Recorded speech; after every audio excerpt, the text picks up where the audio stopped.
is my shaving cream ghost.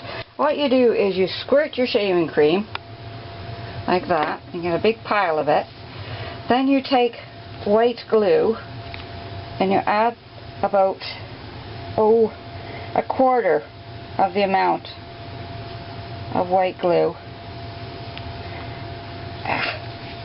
There we go. Come on. There we go. And then the children mix it. Mix. I'll be back in a minute and show you the rest once it's mixed. Anyway, they can stir it and mix it and play with it. Just a sec. So what I've done is I've taken a shape of a ghost. This was a ghost that I found somewhere. I think he was over here. And I took him and I took the shape. Then I took the shaving cream. Then I took the white glue. So you only put about a quarter of the amount of white glue that you put shaving cream. So you put a quarter of the same amount of white glue that you've used for the shaving cream first, then a quarter of the same amount for your glue. And then you have them mix it all up with their fingers and spread it all around and make it smooth. Now this is also, it takes about a day. It takes about a day for it to dry, or overnight it can dry. And then once it's dry, the children can add,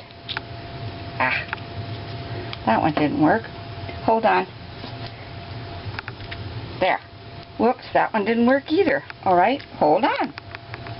I'll be back in a minute. There we go. I found the googly eyes and I added them to it. Now if you want to, the children can add some glitter, sparkle glitter. If you want a colored ghost, you can use food coloring, a few drops, and have them mix it up with their hands. They don't have to use a stick, but sticks and plastic spoons. I use plastic spoons because we do this for a winter activity too, for the snow. And we make mountains and we make igloos, and anyway, you can make ghosts with it and you can put glitter on it to decorate the ghosts, and they have a ball with it. And tomorrow it'll be sort of a spongy, bubbly feeling to it when it's dry, and it's a fun activity. Do you remember back at the beginning we had a pumpkin that we made with tissue squares and we used a paper plate? Well, this one you can make from a piece of wax paper. Actually, I took a shape of a pumpkin like this orange shape, put wax paper on it, traced it, and then cut out the wax paper. Then you take your squares, put your squares all over it with glue, and then once it's dried you can add the face if you wanted it to be a jack-o'-lantern, and hang it in the window of your classroom so that you can see the pumpkin shape through the window. It really looks neat. Okay, this picture of a scarecrow is a scarecrow picture from a coloring book, and the children colored it and then decorated like here and here with glitter, and around here with green glitter glue, and then added string here or yarn, and here and here, and then at the stomach too to make it look like a scarecrow, and then the feet as well. And that gives them a scarecrow that they can hang up. And you can take this, any color, any picture in a coloring book of a scarecrow, and just photocopy it, and then have them decorate it and cut it and put the yarn on it and hang it up if they like. Now we're getting into the older group. This is weaving with strips of paper. You have your pumpkin shape that you cut out, and you cut slits down. Like the slits are like down there, there, there, there. Just cut slits all the way down. And then the trick is just the weaving.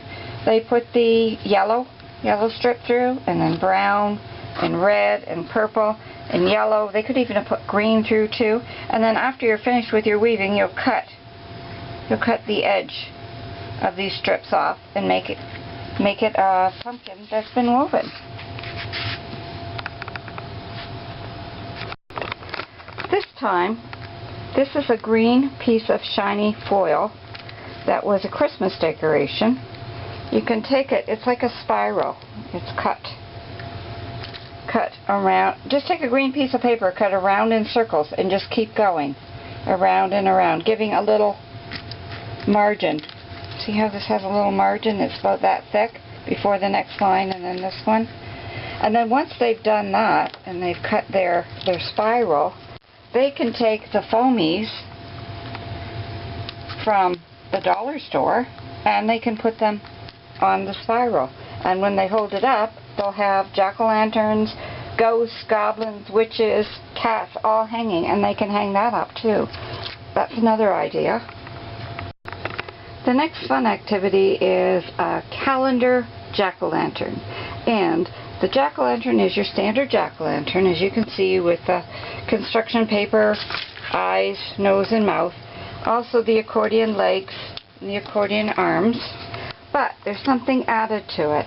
On top of that, I've taken strips of orange and black, just to strip the length of your construction paper, and I folded around into loops like this. It's like a Christmas chain that you can make, and you fold it into loops and you attach the loops into a chain. And the idea with this is you make it about, say, 14 days before Halloween or 7 days before Halloween, and then each day the children take one of the loops off, and then they count the remaining loops, and they know they have, for example, with this, they have 1, 2, 3, 4 days till Halloween. Now, if they take this bottom loop off, then they have 3 days till Halloween, and each day they get to take off another loop as it gets closer to Halloween. You can do that same thing with Christmas too, in a Santa from a paper plate, which is great fun for them. Anyway, this is a countdown calendar jack-o'-lantern, I call it.